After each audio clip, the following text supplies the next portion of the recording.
whole row as to whether she really did express a preference and how it came to light in the public.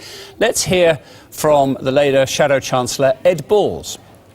It just shows that the SNP say one thing in public and the opposite in private. We've said for many months there is an unholy alliance between the SNP, who want the Tories back in so they can go for independence, and a Tory party talking up the SNP because they know they can't win a majority. That is the reality. This was a note of a meeting Nicola Sturgeon had in private with senior diplomats, and the record says she wants the Tories back. It tells you everything that you need to know. If you want a Tories out in Scotland, you've got to vote for Labour. Voting for the SNP is a vote for more austerity under the Tories and with Nicola Sturgeon.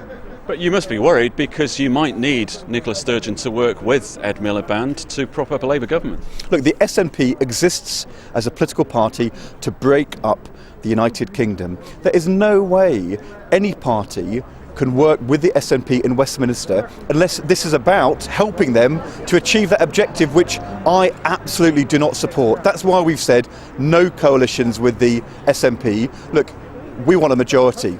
But if the SNP want to come to Westminster after the election and vote against abolishing the bedroom tax, vote against a rise in the bank bonus tax, if they want to vote against putting the top rate of income tax back up to 150% to 50p for people earning over £150,000, then those would be their choices. But that would be a complete betrayal.